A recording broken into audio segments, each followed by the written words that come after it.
All right, Will, what do we got here? Looks like an aluminum, like entry-level bike.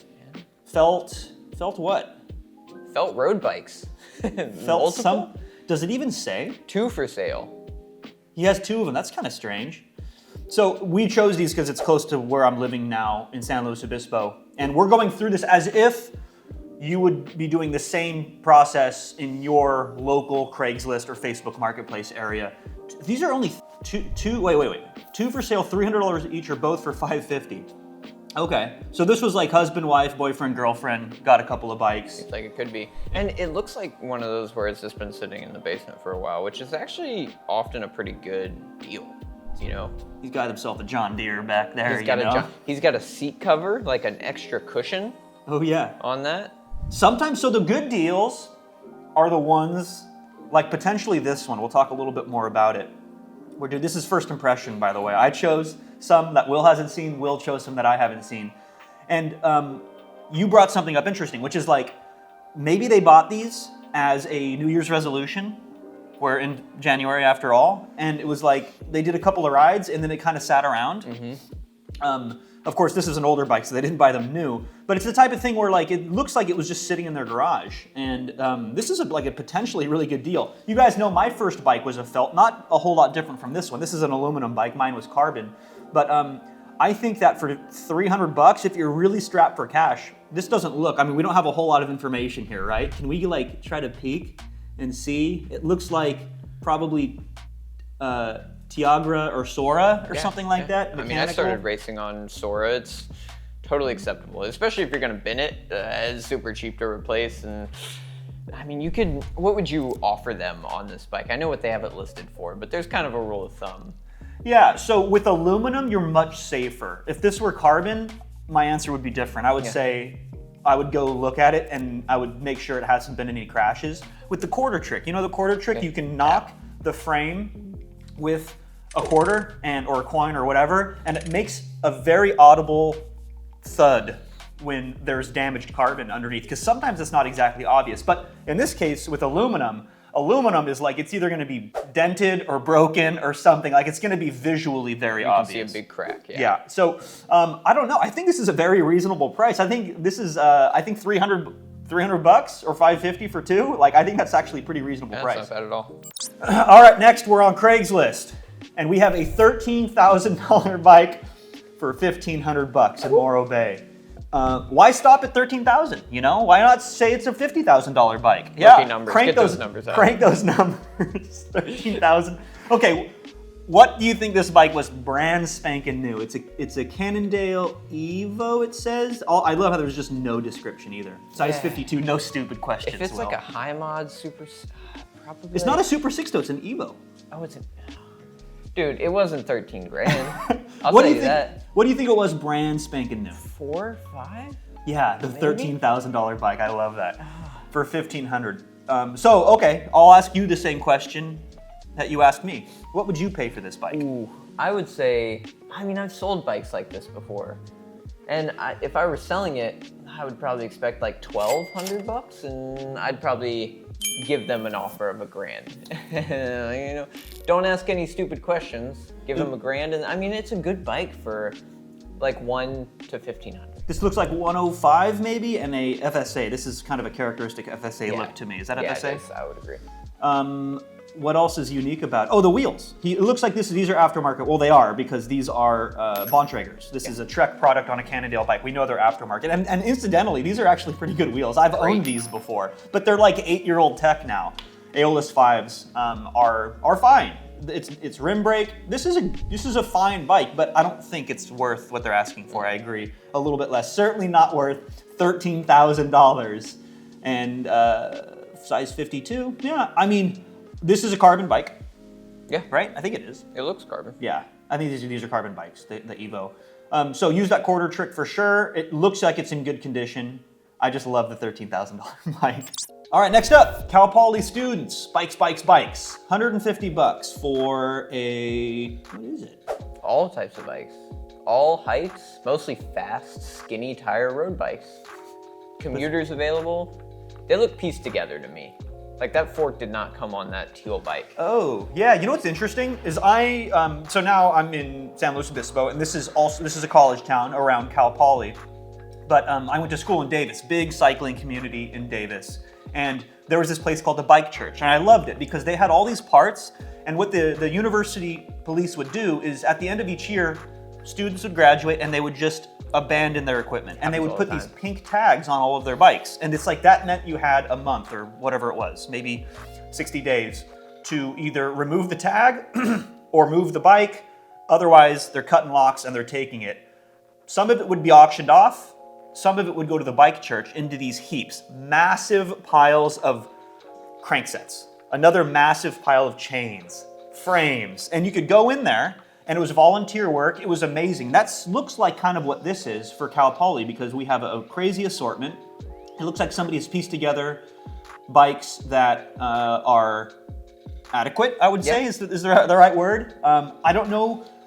I would have to definitely go out and look at each one of these. But if you're just getting started and you're looking for a bike to be like, I want to ride, but I don't want to lose a bunch of money if I don't like it. There you go.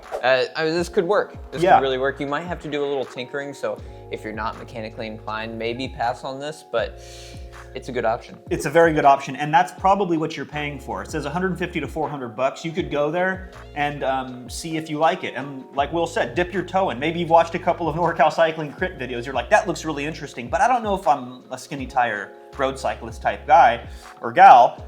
Go out, get one of these bikes for 150 bucks and see if you like it. And then you could fall down the rabbit hole and 15 years later be watching more bike racing content, making videos like me. That's right. It happens quickly, you guys. All right, what do we got next? Specialized S-Works Tarmac SL, 1,500 bucks. It's pretty. It is pretty. This is a classic. Oh, look at this. You know what I just noticed are these spokes. Campy. Yeah, Campagnolo wheels. This, you know what this looks like to me? This looks like 2007, 2008 Tom Boonen winning Paris-Roubaix, you know? Sending it up a cobble climb. Yes, yes. That was that era. That was like right when I was getting into the sport. Yeah. And I remember watching those old videos of like the Belgians crushing on bikes just like this one. And there's an aesthetic to it that I don't know. This might just be me, but this rim brake and like the cranks too, there's something about all the cutouts of these cranks. There's probably no performance benefit, but it just looks clean. It's got the Campagnolo. It's got, This is one of those bikes, if you buy it as your first bike, don't ever sell it. Like just keep it around because you're gonna regret selling this bike if it's your first bike because it's gorgeous. You're just always gonna look back at it like, oh, it had Campy and those cool wheels, you know? Yep, this is a cool bike. S-Works on the top too. You don't see that. This is like SL2? Yeah. Something probably. They're on SL8 now. I'm sure they're in the process of developing SL9 and 10 as we speak. But this is like SL2. This is like OG. I want to look at some more descriptions here. Meticulously maintained, works perfect. Full. So part of what you're paying for here, by the way, I think it's like a decent price. Yeah, it's fine. I mean, a little low ball goes a long way. You know, if I post something used, I'm expecting somebody to negotiate that offer. Yeah. So I'm always going to post it a little bit higher than I actually want. 100%. Don't ever pay. In the used market, don't ever pay what they're asking for, right? You always barter. Gotta barter a little bit.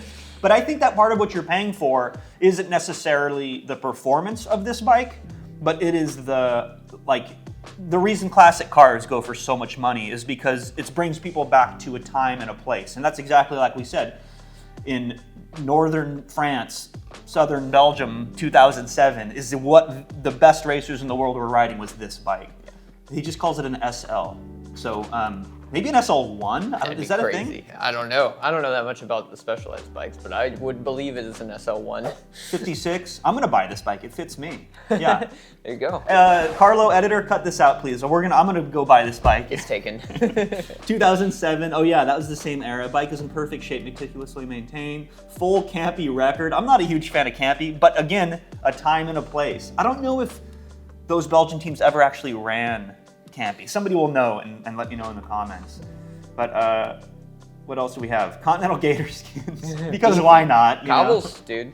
You gotta get over. That's right. Want to avoid the hassle and uncertainty of local listings altogether? Skip the endless messages, the lowball offers, and the sketchy meetups in parks, list your bike in under 3 minutes with Buycycle. Plus, they even suggest a fair price, so you're not guessing what your bike is actually worth. That means no more wondering if you're pricing too high and scaring off buyers, or you're pricing too low and leaving money on the table. And unlike Craigslist or Facebook Marketplace, where you're stuck waiting for the right buyer in your area, Buycycle connects you to a global audience of cyclists. That means more potential buyers, faster sales, no need to rely on local interest, and no more chasing buyers or meeting strangers for shady cash deals. Shipping, no problem. Buycycle has a streamlined process to get it safely to the buyer with purpose-made packaging to make sure it arrives in perfect condition. And good news, right now Buycycle is giving sellers 30% off seller fees with the code NORCAL30.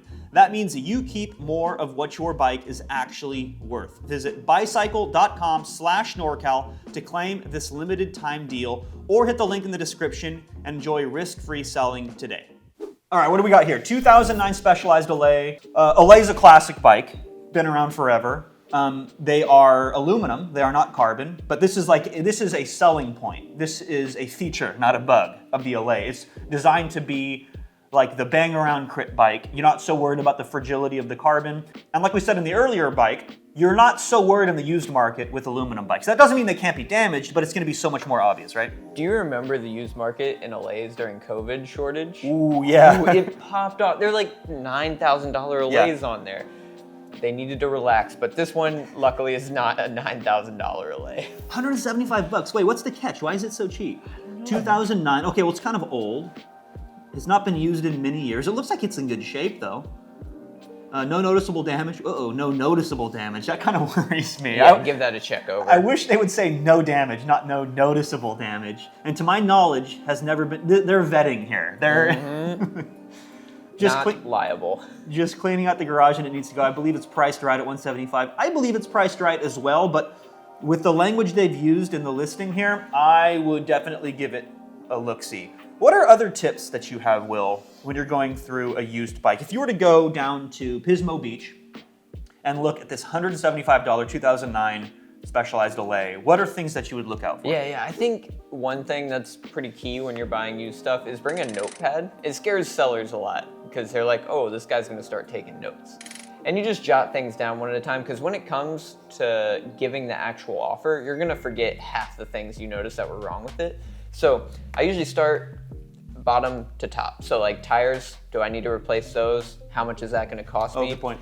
Factor all those little maintenance points that you're probably gonna have to do with this bike to get it tip-top shape. Factor all that into your actual offer. So if tires need to be replaced, that's easily 50 bucks, probably more if you're going with like a nice set of race tires.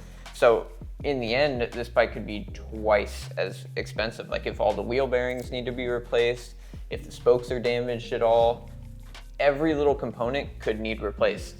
You don't know until you write it down. So checking those things, like you can see if there's lateral play in the wheel. Like wheel's supposed to spin and there should be no play left or right. That's one way to check the bearing integrity. Obviously, if you spin the wheel and it's crunching and it's gritty, you know the bearings are probably shot. Mm-hmm. Another thing is just stand over the bike, grab the brakes, and just push it a little bit. And there shouldn't be hardly any movement. I mean, there is some inherent flex in the frame and the spokes and the wheels and the tires and all these things, but there shouldn't be like knocking motion. Mm-hmm. And then like Will said, you check the consumables, the wearables, the tires. You can bring a chain checker tool with you to see if the chain is stretched.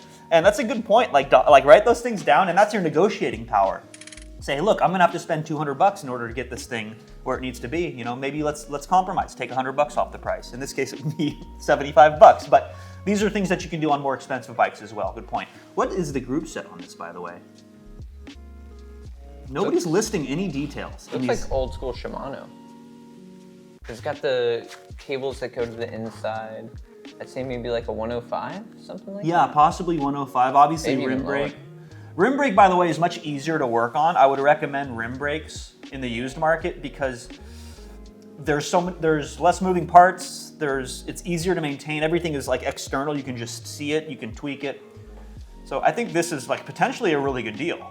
Like potentially a really good deal, assuming there's no significant damage once you go look at it in real life.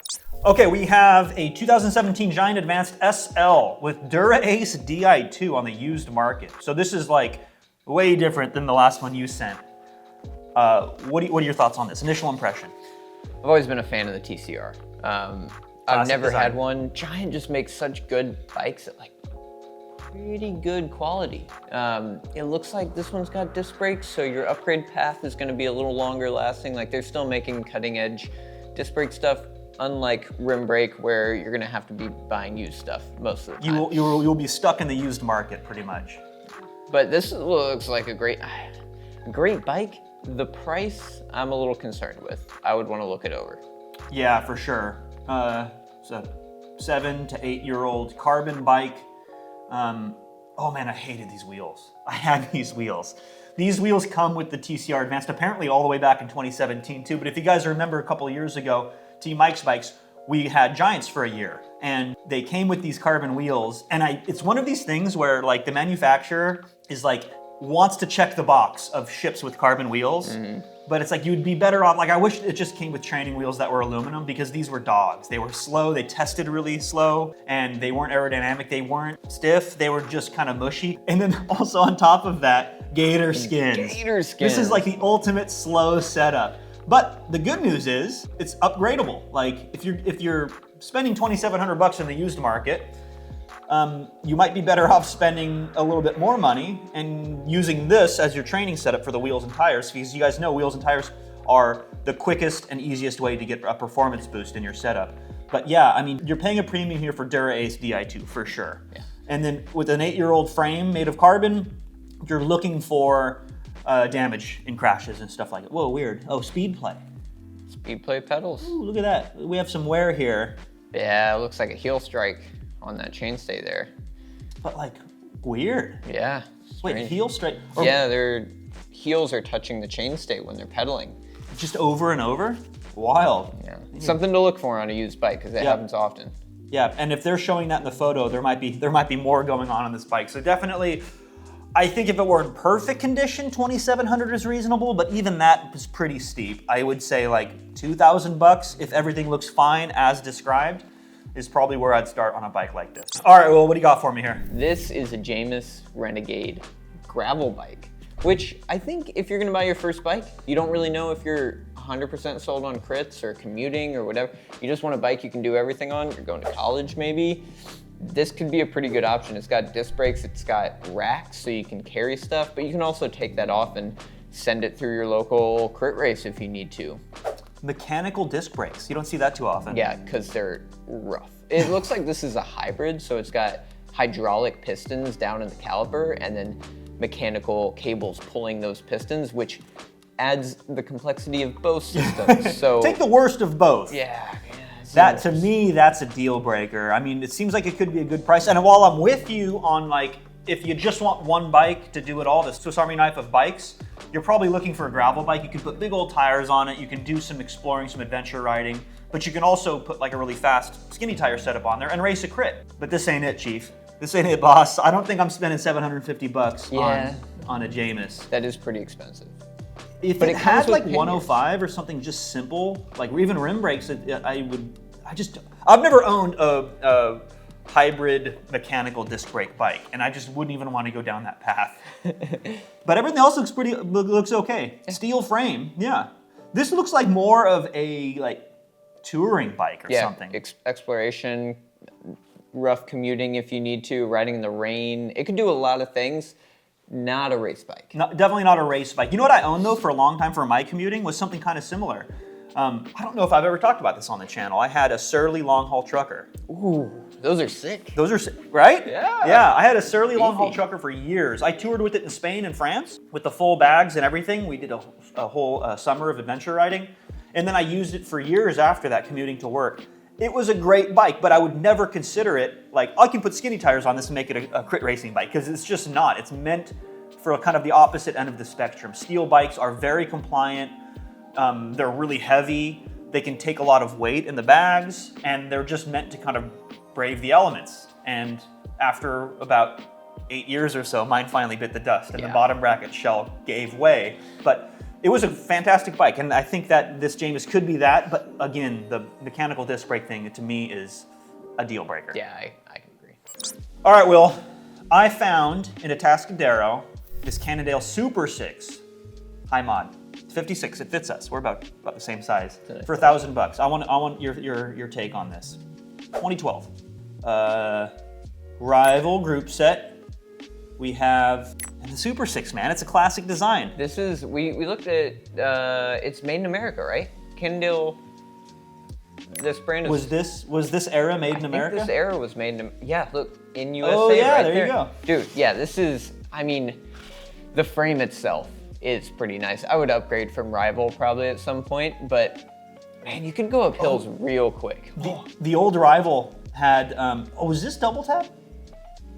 Maybe not. Maybe not. I think they advertised double tap like on the shifter itself. I had a bike in 2012 with SRAM red double tap. If you guys don't know what that is, it was a different shifting style. Like it was wild. Like you push twice on the shifter and it went through like 2 different engagements, and then you would shift down, and then you did 1 engagement and shifted up. Yeah. Wild. They stopped doing that. God, it must have been not long after 2012. I think some of the mechanical stuff still does. They still sell, SRAM still sells mechanical? Their road mechanical stuff. It's, you gotta find it, but it's... But the SRAM Rival had these cool looking carbon paddles. Like, it was kind of an interesting design. You would upgrade from that though? Yeah, I'd probably wear it out, you know? Yeah. And then upgrade. It's that would be the not first thing. Heavy, you know? It's probably not heavy at all. The crankset's made of steel, probably thick steel, so a bit of a dog. But the wheels would be a good upgrade point, but you've got those good training wheels. Like, this is gonna be a really simple bike to get you through plenty of training, a good bit of racing too, and just like not fuss too much. And it's gorgeous. Like, that's a cool classic frame design, super lightweight. They had a weird fit on this bike too, right? It looks like the person who owned this maybe had too big of a frame. Like, there's no saddle to bar drop. And shout out for having this bike for 13 years and not cutting the steerer that entire time. I urge you guys to cut the steerer. I talked about it in my Tavella review video, but this is a liability. First, because it'll crack your ribs if you like lose your hands. And also the plug, while it doesn't do the thing that it's supposed to do, it's supposed to provide this opposing force to the clamping force of your stem. And I talk more about it in Tavella. I won't reopen that wound, but at least now you can raise the bar and stem if you need to. If this doesn't quite fit you, they've kept it that way for 13 years. Pretty wild. $1,000. You buying it? Yeah. Good price? I think it's an okay. I mean, I haggle a little bit just for the sake of knowing you're getting a good deal, but I don't think that's unreasonable. Yeah, I also think that $1,000 is a really good price for this bike, assuming that it hasn't been in any crashes. There's nothing in the description they talk about crashes or significant issues. But again, give it the quarter trick. You just run a quarter through each tube, give it the visual, and see if there's anything that looks like it's been in a crash. Even if you see scratching, like if it's been tipped over or something like that. Carbon frames are designed to be stiff and in one specific direction. Like, it doesn't take much to crack or damage carbon if you hit it in just the right spot. So just keep that in mind when you guys are looking at these used bikes. So thanks for watching, guys. Hope that helps. Drop a comment down below. What do you think the cream of the crop is, the best one we showed? And again, thank you to Buycycle for sponsoring this video. Catch you guys in the next one.